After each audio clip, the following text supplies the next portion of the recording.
patchouli pour moi est une matière première irremplaçable, d'une richesse infinie, qui apporte à la fois des facettes boisées, des facettes camphrées, ça apporte de la chaleur, de la rémanence, de la puissance, ça apporte également de la diffusion au parfum. Donc c'est vraiment unique et irremplaçable. La façon dont j'utilise le patchouli est différente sur chaque projet, sur chaque nouveau parfum que je développe. Je vais utiliser à la fois le patchouli parfois pour sa facette plutôt boisée, parfois pour sa facette légèrement camphrée, et en fonction de ce que je souhaite faire, je choisis également une qualité différente de patchouli. Nous avons aujourd'hui à notre disposition différentes qualités de patchouli, des patchouli cœur, des patchouli redistillés, qui nous permettent d'utiliser des facettes plus ou moins accentuées du patchouli. Donc en fait les patchoulis qu'on utilise, les patchoulis retravaillés, refractionnés, sont des patchoulis qui sont distillés une première fois en Indonésie, où pousse la plante. Ensuite, lorsqu'ils arrivent en Europe, on les retraite, on les redistille, on les raffine quelque part, on arrive à en tirer des qualités très complexes, très sophistiquées et exceptionnelles.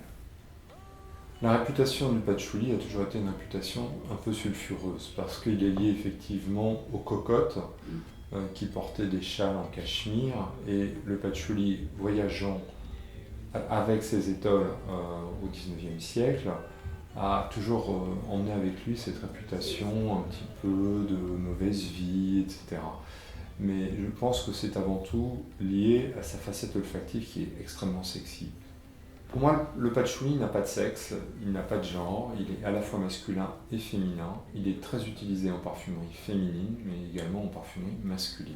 Donc tout dépend comment il est utilisé, avec quoi il est mélangé.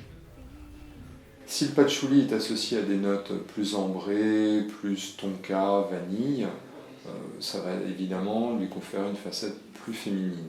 S'il est associé à des bois ou à de la mousse d'arbre, à du santal, à du bois de cèdre, là ça va plutôt lui conférer des facettes masculines.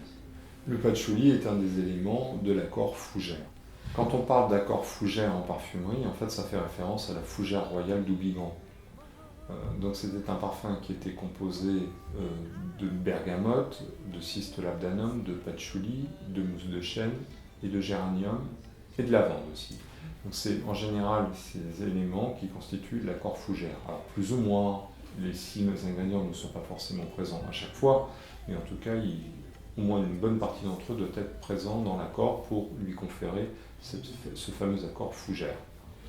Alors, le patchouli fragonard, je l'ai imaginé à sa création très facetté, avec un départ très épicé.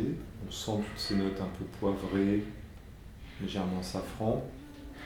J'ai imaginé un patchouli très frais, donc avec des hespéridés, de l'orange amère, du pamplemousse, du citron. J'ai voulu aussi que la facette boisée du patchouli soit extrêmement présente. Pour ce faire, j'ai utilisé du bois de cèdre. J'ai utilisé bien évidemment 2 qualités différentes de patchouli, un patchouli régulier, mais aussi un patchouli fractionné, c'est-à-dire une redistillation du patchouli, que j'ai associé sur le fond à des notes légèrement chaudes et sensuelles, comme la fève tonka et des muscs. J'ai voulu que ça soit bien sûr un parfum, donc avec toutes ces différentes facettes dont j'ai parlé, mais je voulais aussi qu'il soit en majeur, c'est-à-dire qu'il soit vraiment le fil conducteur de ce parfum, qu'on ne se dise pas mais qu'est-ce que c'est.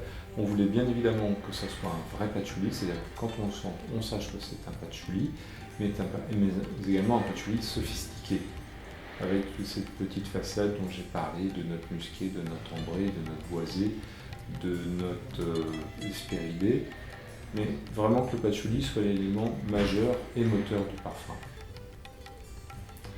Je serais bien incapable de lui donner un sexe, car je pense que ce parfum peut être porté à la fois par des hommes et par des femmes. Je pense qu'en parfumerie, en général, il faut se sentir à l'aise avec la note, et si jamais on aime, on la porte. C'est très simple.